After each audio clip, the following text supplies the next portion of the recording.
जैसा कि आपको पता है कि अभी हमारे चैनल पर द शादी सागा सीरीज़ चल रहा है, जिसमें हम लोग शादी ब्याह से रिलेटेड छोटी से छोटी जानकारी भी आपको देने का कोशिश कर रहे हैं।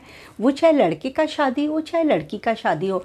इसमें हम आज आपको लड़के का या लड़की का दोनों का शादी में ब्याह हाथ जो हम लोग बोलते हैं वो ब्याह हाथ कैसे लेते हैं, उसके लिए हम लोग को क्या क्या सामान की ज़रूरत पड़ती है, वो सब कुछ मैं आपको डिटेल में इस वीडियो में बताऊंगी। अगर आप इस वीडियो को ध्यान से देखेंगे और डिटेल में देखेंगे, पूरे अच्छे से देखेंगे, तो आपको फिर किसी का शायद हेल्प लेने का ज़रूरत नहीं पड़ेगा। ये आप देख सकते हैं दोस्तों, हम लोगों ने 2 चौकी लगाई है, एक बींद के लिए और एक विनायक के लिए। तो जिस दिन से हम लोग ब्याह हाथ लेते दोस्तों, उसी दिन से हम लोग को अपने विनायक जी को बैठाना पड़ता है अपने बगल में। ब्याह हाथ गणेश पूजा से पहले लिया जाता है दोस्तों। तो एक बींद और एक विनायक का चौकी रहेगा। इस तरह से हम लोग को दोस्तों एक थाली में मूंग लेना पड़ता है। ये जो मैं आपको ब्याह हाथ बता रही हूँ, लड़के की शादी का ब्याह हाथ है। लड़की की शादी का ब्याह हाथ का वीडियो आप दूसरा है वो आप देख सकते हैं। और हम लोग को ये 8 जो मूली के भुनिए होते हैं दोस्तों वो लेने पड़ते हैं। 8 क्यों लेते हैं? 7 सुहागनों के लिए और एक जो हमारा बनड़ा होता है दोस्तों उसके लिए लेना पड़ता है। कई लोगों को ये कन्फ्यूज़न रहता है कि बनड़े को मिला के साथ करना है या बनड़े को छोड़ के साथ करना है। तो ऐसा नहीं होता है दोस्तों। बनड़ा कंवारा है और 7 सुहागनें उसके साथ मिलकर ये मतलब ब्याह हाथ का काम करती है, इसलिए 7 सुहागनों का अलग होगा और एक बनड़े का होगा। और जो बनड़े की माँ रहेगी दोस्तों वो नथ और अपना ओढ़ना ज़रूर लेके बैठे दोस्तों ब्याह हाथ में। और ये हम लोग 7 जो औरतें आएगी उन लोगों को ब्याह हाथ के बाद गुड़ देते हैं या चॉकलेट देते हैं या जो भी हम लोग को देना होता है, इलायची मीठा जो आजकल चलता है वो देते हैं। तो वो 7 हम लोग को वो तैयारी करके रखनी पड़ती दोस्तों। एक हम लोग को ये चिरचने के लिए रोली चावल अलग से लेना पड़ता है दोस्तों। और ये आप देख सकते हैं हम लोग को अपना टीका निकालने के लिए रोली चावल अलग से लेकर बैठना पड़ता है। चिरचने के लिए रोली चावल इसलिए लेना पड़ता है दोस्तों कि कई लोग क्या करते हैं, बस आए ब्याह हाथ लेना है, मूंग का थाली है उसी में इस तरह हाथ फेरने लग जाते हैं। या कई लोगों के घरों में एक थाली में नहीं होता है दोस्तों, 7 थाली मतलब 7 छोटा छोटा प्लेट बनाया जाता है जिसमें अलग अलग 7 लेडीज़ लोग को दिया जाता है। तो वो कोई बात नहीं, आपके घर में 7 थाली में करे या एक थाली में करे, मेन होता है मूंग में हाथ फेरने का काम होता है, तो वो आपको करना पड़ता है।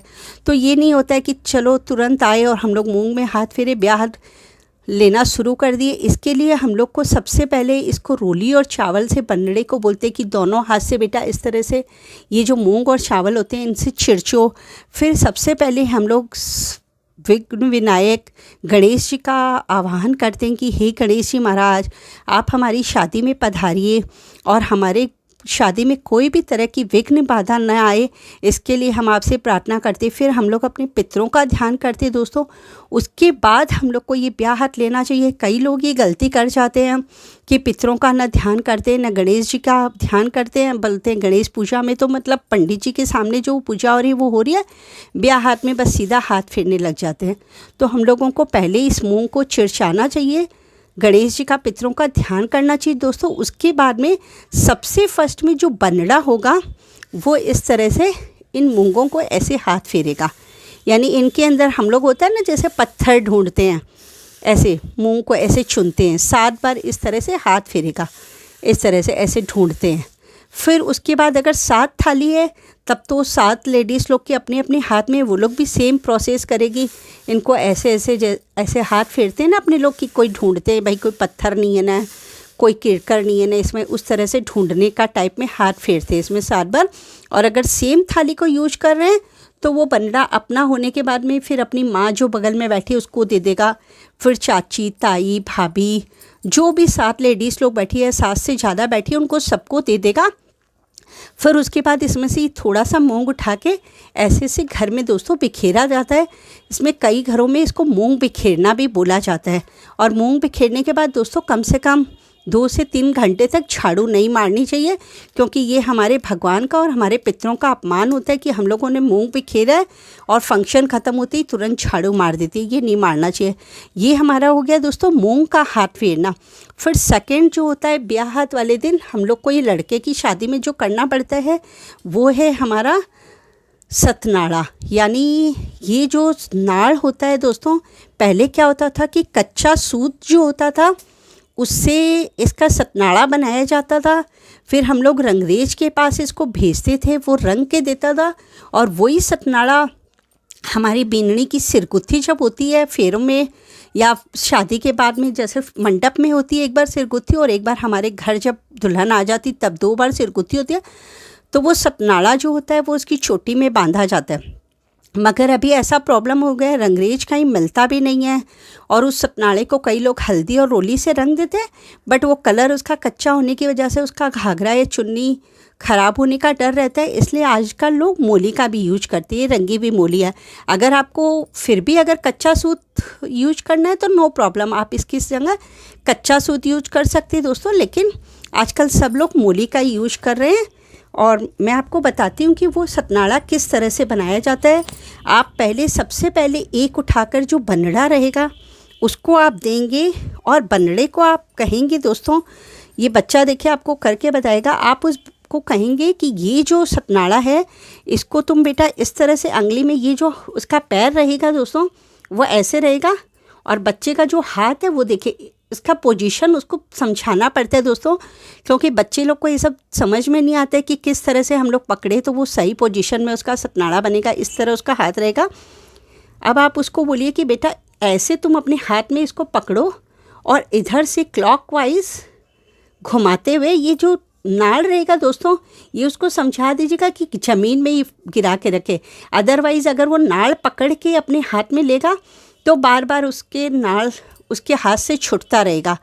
तो इस तरह आप देख सकते हैं ये बच्चा क्लॉकवाइज जो आपको घुमा कर दिखा रहा है दोस्तों, इसी तरह से हमारे बनड़े को करना है, और ये 7 बार मतलब घुमाना है, और ये 7 बार हो गया तो इसको तोड़कर जो होगा बनड़ा जो होगा वो हम लोगों को ये दे देगा। ऐसा उसको 7 टाइम करके देना पड़ेगा। जब 7 टाइम हो जाएगा दोस्तों, इस तरह का दोस्तों वो हम लोग को जो बच्चा रहेगा वो 7 बना कर देगा। इन 7 को हम लोग क्या करेंगे, इस तरह से जोड़ेंगे। ऐसा जो होता है दोस्तों, इस तरह से देखिए, आपने देखा मैंने इस तरह से इसको जोड़ा है। आप देख सकते हैं दोस्तों कि इस तरह से इसको जोड़ना पड़ता है। 1 2 3 फिर 4 5 6 7। जब आपका ये 7 हो जाएगा तो आप दोस्तों इस तरह से इसका गोल बनाकर रख देंगे, और यही हमारी बीननी की सिरगुत्थी में उसकी सर में डाला जाता है। ये बींद उसके लिए तैयार करता है। ये छोटी का रिबन होता है जो बींद उसकी अपनी दुल्हन के लिए छोटी का ही रिबन तैयार करता है। पहले लोग बोलते थे कि इससे, बड़े मजाक में हमारे पुराने बुजुर्ग बोलते थे कि बीननी का इससे चुंडा बांधते हैं ताकि वो हमारे बस में रहती है दूल्हे के। ये मस्ती की बात है दोस्तों, ऐसा कुछ नहीं होता। आजकल के पढ़े लिखे समाज में इस तरह की छोटी बातें कोई करता नहीं है, मस्ती मजाक वाली, तो आप इसको भी मस्ती मजाक में ही लीजिएगा। फिर ये जो 7 होता है दोस्तों, ये हमारी जो और 7 लेडीज़ लोग बैठी हुई है, ये आप जो दूल्हे की माँ रहेगी वो दूल्हे को देगी, फिर दूल्हा अपनी माँ को देगा, अपनी बहन भाभी को देगा, अपनी चाची को देगा।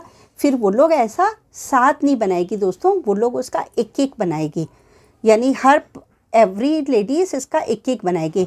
फिर वो लोग उस थाली में रख देगी। वो उसका आप बोलेंगे कि क्या करना है, दूल्हे का बनाया हुआ तो सतनाड़ा दुल्हन के सर में बन जाएगा, मगर लेडीज़ लोग का जो नाड़ बनाया हुआ रहेगा उसको आप जोड़ के रख दीजिए, 2-2 का जोड़ा बना के।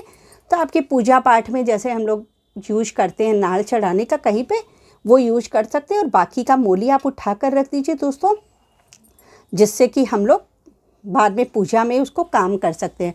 उसके बाद में दोस्तों जब हमारा ये सतनाड़ा का ये हो जाएगा, उसके बाद सब लोग हम लोग टीका निकालते हैं दोस्तों। ये सतनाड़ा का जब काम होता रहता है दोस्तों, उसी समय पर हम लोग को ये जो राखी होती है, ये जितनी भी आई हुई लेडीज़ लोग रहती है दोस्तों, उन लोग के हाथ में ये बांधना पड़ता है। आप मोली भी बांध सकते हैं, आपको अगर फैंसी राखी बांधने का मन है तो फैंसी राखी भी बांध सकते हैं, और सब लेडीज़ लोग के ये टीका निकालना पड़ता है दोस्तों। और फिर उसके बाद में आपका गुड़ देने का मन है, गुड़, टॉफ़ी, चॉकलेट, जो भी आपको देने का मन है वो आप इसमें पहले से रेडी रखिए। और फिर सारी औरतों के हाथ में दूल्हा देता है, यानी दूल्हे की माँ, भाभी या चाची नहीं देती है। आज के दिन जितना भी नेकचार होगा वो दूल्हे के हाथ से करवाया जाता है दोस्तों। ऐसा नहीं होता है कि भाई दूल्हा तो बैठा हुआ है, उसकी माँ या चाची वो लोग बांट रही, नहीं, इस तरह नहीं होता है। मोली भले ही आप लोग आपस में बांध सकते हैं, बट ये गुड़ दूल्हे के हाथ से दिलवाया जाता है दोस्तों। इस तरह आप देख सकते हैं कि मैंने आपको लड़के की शादी का ब्याह किस तरह से लिया जाता है, पूरा डिटेल में आपको समझाने का कोशिश किया है दोस्तों। और मैं आशा करती हूँ कि आपकी सारे कन्फ्यूज़न क्लियर हो गए होंगे मेरे वीडियो को देखने के बाद। आपको मेरा वीडियो कैसा लगा दोस्तों, मुझे कमेंट बॉक्स पर ज़रूर बताइएगा। अगर आपको लगता है कि मैं अच्छे वीडियोस बनाती हूँ और आपको मेरे वीडियोस पसंद आते हैं तो प्लीज़ इसे ज़्यादा से ज़्यादा लाइक करें, सब्सक्राइब करें और ज़्यादा से ज़्यादा शेयर करें दोस्तों। जय दादी की।